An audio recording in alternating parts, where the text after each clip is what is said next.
এখন সেই কমেন্টসটা হলো, ম্যাম ভেরিকোসিল রোগের সমাধানের একটা ভিডিও দিন দয়া করে। একই প্রশ্ন যে ভেরিকোসিল কেন হয়, এর কারণে কি হতে পারে। দেশের এবং প্রবাসের ভাই বোনদের প্রতি সালাম।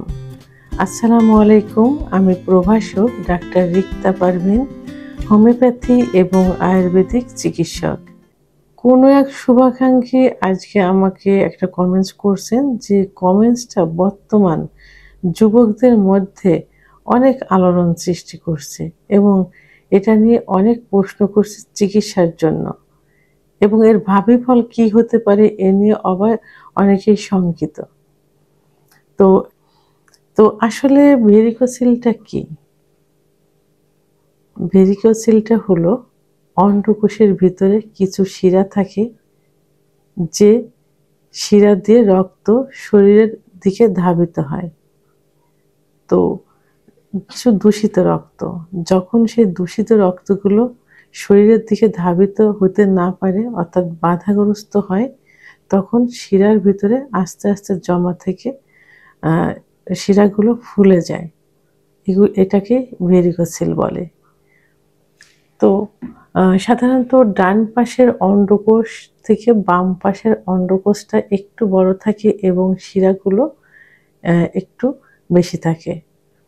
তো এই শিরাগুলোর ভিতরে সাধারণত রক্ত চলাচল করে। এই রক্ত, দূষিত কিছু রক্ত, এটা শরীরের উপরের দিকে যায়।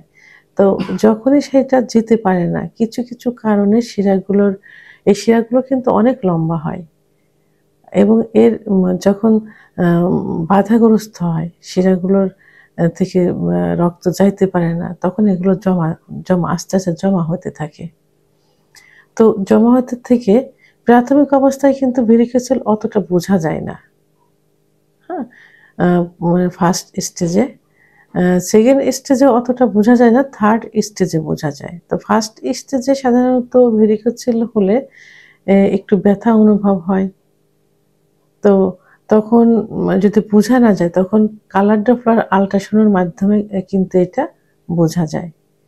আর যখন থার্ড স্টেজে চলে যায়, তখন উঠে দাঁড়ালে অন্ডকোষটা ধরলে একটা, যেমন কেঁচো কৃমির একটা থলি থাকে, তো ওই মনে হয় যে একটা থলির ভিতরে ওইভাবে কেঁচো বা কৃমিগুলো রয়েছে, সেরকম বোঝা যায়, অনেকগুলো বোঝা যায়। তো এটা থার্ড স্টেজে গেলে একদমই এটা বোঝা যায়, তখন ব্যথা অনুভব হয়। যে ব্যথা হলে অনেক সময় কিডনিতে যদি দেখা যায় যে স্টোন হয়েছে বা কিডনিতে টিউমার হয়েছে, সেরকম হলে এখানে ব্যথাটা বেশি অনুভব হয়। তো এটা ধরলেই বোঝা যায়, কিন্তু ফার্স্ট স্টেজ সেকেন্ড স্টেজে কিন্তু ধরলে বোঝা যায় না, তখন আল্ট্রাসাউন্ড করতে হয়, অর্থাৎ কালার ডপলারের আল্ট্রাসাউন্ড। তো এখন আবার অনেক পুরুষ বন্ধ্যাত্বে পরিণত হয়। তখন তবে ভেরিকোসিল হলেই যে বন্ধ্যাত্ব হবে এমন না, অনেক ভেরিকোসিল রোগীও কিন্তু বাচ্চা হয়েছে, আবার অনেকের হয় না। যাদের হয় না তাদের ক্ষেত্রে দেখা যায় যে ভেরিকোসিল ওই শুক্রাণু তৈরিতে বাধাগ্রস্ত করছে, তখন কিন্তু এটা সার্জারি অনেকে করে থাকে, যদি ভেরিকোসিলের কারণে শুক্রাণু তৈরি হতে সমস্যা হয়, তখন সার্জারির প্রয়োজন হয়ে থাকে। আবার হরমোন তৈরি হয় কিন্তু এই অন্ডকোষে, তো এই হরমোন তৈরিতে অনেক সময় বাধাগ্রস্ত হয়, যে কারণে যৌন অক্ষমতা আসে। সেক্ষেত্রে অনেক সময় কিন্তু অপারেশনের প্রয়োজন হয়ে থাকে।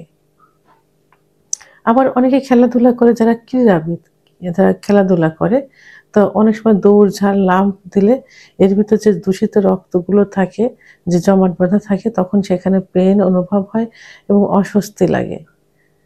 তখন এই ক্রিয়াকার্য সফলতার জন্য, ক্রিয়াকার্য চালানোর জন্য অপারেশনের প্রয়োজন হয়। আবার নেভিতে, আর্মিতে যখন নিয়োগপ্রাপ্ত হয়, তখন ভেরিকোসিল ধরা পড়লে অনেক সময় অপারেশনের সাজেস্ট করে থাকে, কারণ তাদেরও অনেক দৌড়ঝাঁপ, যুদ্ধ বিগ্রহ অনেক কিছু থাকে, তখন ভেরিকোসিলে ব্যথাগ্রস্ত হয়।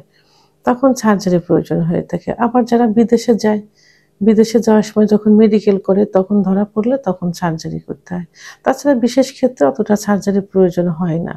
তাহলে বিশেষ, বিশেষ ক্ষেত্রে আ আ বিশেষ ক্ষেত্রে বিশেষ যাদের অ অ ভেরিকোসিলের কারণে বন্ধ্যাত্বে পরিণত হয়েছে, ভেরিকোসিলের কারণে যৌন অক্ষমতা আসছে, এইসব ক্ষেত্রে আ সার্জারির প্রয়োজন হয়। তবে এই সার্জারিটা ল্যাপ্রোস্কোপির মাধ্যমে হতে পারে অথবা মাইক্রো সার্জারি টেকনিক এর মাধ্যমে এটা অপসারণ করা যায়।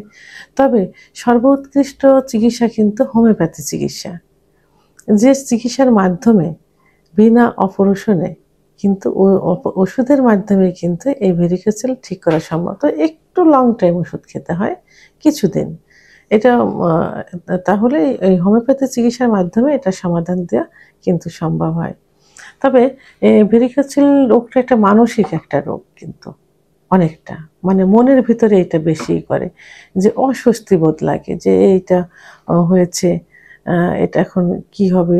ব্যথা অনুভব, আ আ একটা মনে হয় যে রশি পেঁচায় আছে ভিতরে এবং এর কারণে অনেক কিছু হবে না, ভবিষ্যতে কি হবে? এই যে একটা মানসিক সমস্যা, এই মানসিক সমস্যাটাই কিন্তু বড় হয়ে থাকে। তো এইজন্য ভেরিকোসেল সমাধানের আগে কি করতে হবে? মানসিক সমস্যার সমাধান করতে হবে।